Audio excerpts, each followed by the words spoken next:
Hi everyone, welcome back to the homestead.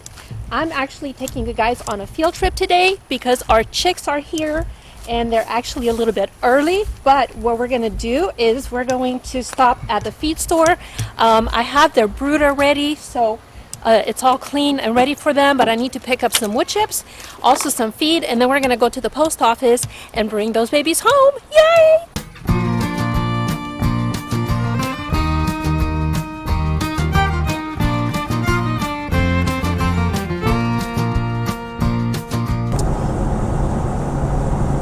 Believe it or not, you can order chickens online.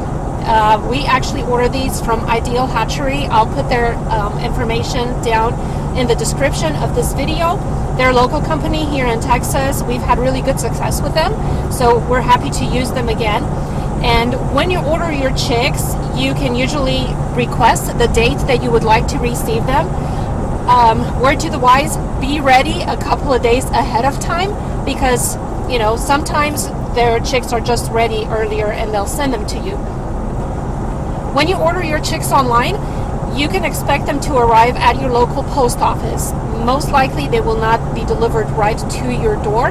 So the post office just called me this morning, told me that they have arrived, so we're going to go and pick them up right now.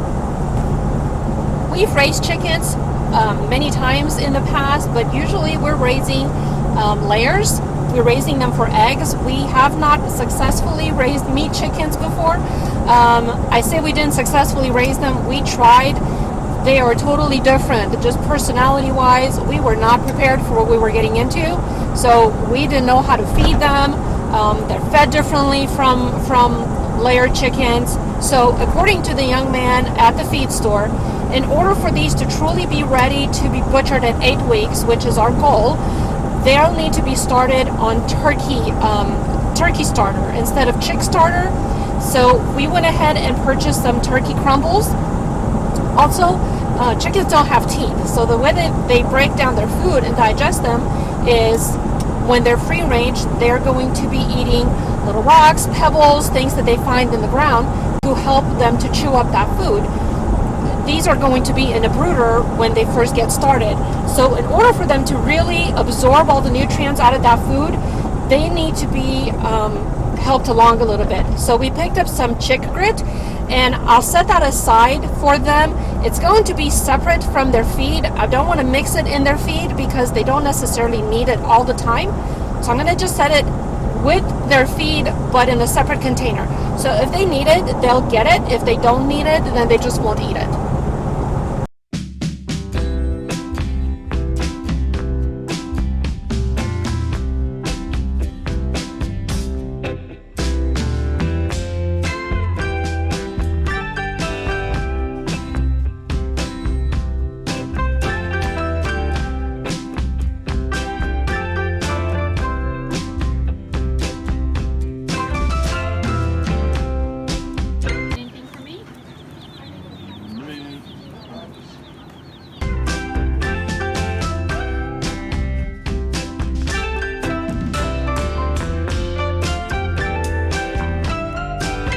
Usually when they ship these out to you, they'll be a day old or possibly hatched on the day that they ship them to you. So they actually don't need to eat right away, which is why they do just fine in the shipment process. But once you get them home, you need to feed them and water them. These look really, really healthy. So what I'm doing is I'm going to move all of them to one side, and then I'm going to count them. I ordered 25, so I want to make sure that I have 25. 25, 26. So they actually sent me an extra one. They'll do that a lot of times just in case one of them doesn't make it in transit. And as I move them, I want to make sure that they're each getting a good drink of water. These have been in the mail for a while. So if you just take them and dip their beak right into the water, they'll figure out how to drink really quick, and then they'll also learn where their water is.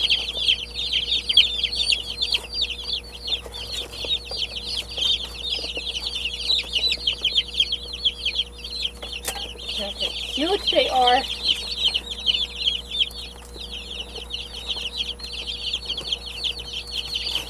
these are really, really strong and healthy.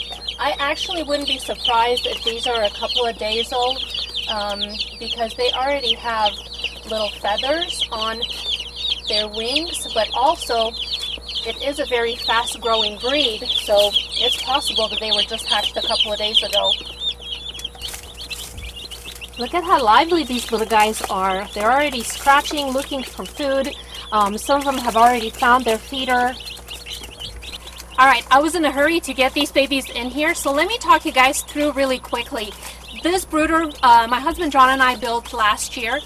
It actually is the most convenient for us. We built it so that it has electricity in here. We just run an extension cord, but it's connected. And then we also have some lighting. We can turn that on for them at night. During the first week, we're going to be feeding them round the clock. So it's important for them to have daylight in here, or to have light even during the night. That's only during the first week. Now also, this has a couple of windows on both sides that we can remove the windows, and we just have the hardware fabric to keep anything from getting in here, keep them protected. This also has two lids. So the first lid is just hardware fabric. They'll have plenty of airflow throughout the day. It'll also keep our cats from getting in here, which is very, very important. But it has a second lid.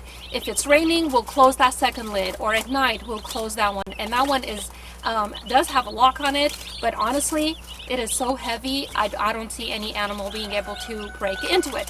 So super, super convenient. I'm sorry guys, we do not have a video on how we made this, but if you're pretty handy, I'm sure you can figure it out, or something like it. We actually built this before our YouTube days, so we didn't do a recording on how we built this brooder. Now let me tell you what I have going on in here. I have a tarp on the bottom of this, which is going to make for very easy cleanup. When these are grown and they're ready to go in to our garden, I'm going to be able to just pick up that tarp, all of those wood chips, and we'll be able to put that into our composter. On top of the tarp, I put some wood shavings. They're actually the larger ones. The larger ones are better than the small shavings. Chicks are very prone to pasty butt. I'll talk to you about that in a little bit. If you use the larger wood shavings, they don't produce as much dust, so it's a lot better for them.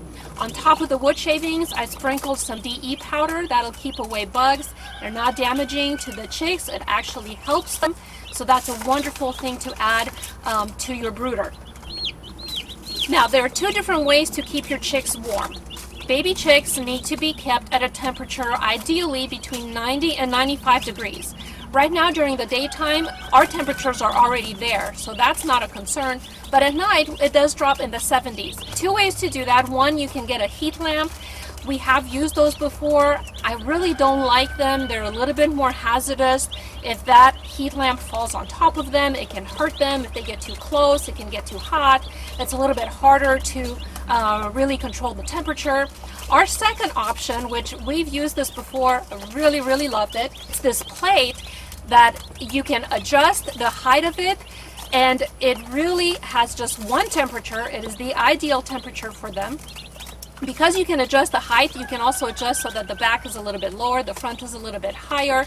It mimics a mother hen. So instead of just having a heat lamp to where you're trying to control the temperature, this kind of does the job for them. If they need to get warmer, they'll get underneath that plate. If they're too warm, they'll get out. So it's a lot better for them, and it's a lot safer too. You don't have to worry about that catching on fire.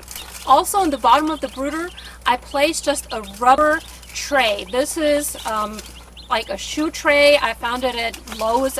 You can find it at your local hardware store. I like to keep the water and the feed in there because these little guys are messy. They are going to splatter that water everywhere. They're going to scratch into the feed. They're going to throw that around everywhere. And it's a lot easier to pick that up and clean it than to have all of that gunky, wet mess into the wood chips. These babies are going to need fresh water on a regular basis. So twice a day, I'm going to make sure that their water is changed out. For the first week, I'm adding a little bit of apple cider vinegar to their water. And when I say a little bit, it's about a half a gallon container, and I use about a tablespoon of apple cider vinegar. That helps their digestive system. It has some good probiotics in it. It also helps to prevent that pasty butt that we were talking about. So it's just a really healthy thing for them. And I'll do that for the first week. Now, their food, even though it is chick crumbles, they're still kind of big. These babies are tiny. So what I did is I took their feed and I put it through the food processor. And I'll also do that probably for about the first 5 days to a week or so until I know that they're big enough that they can easily feed themselves.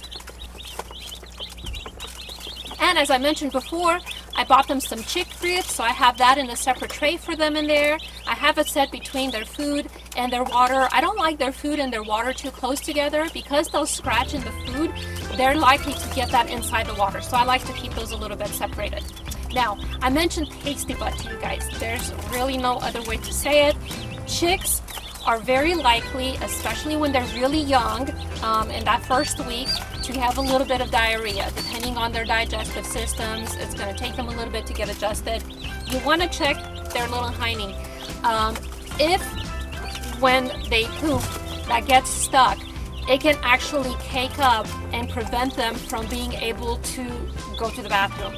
If that happens, they're going to end up dying. So you want to come in here and check your chicks every day, a couple of times a day. If you see that they're that's getting caked up, just take a wet warm water rag, wipe that off, clean them up, try to keep them dry as much as you can, dry them up, and then just set them back in here. They'll be fine. I will keep you guys posted on their progress. We'll try to do a weekly update. Thank you guys so much for coming along. I hope you enjoyed this video. Until next time, y'all have a blessed day. Bye-bye.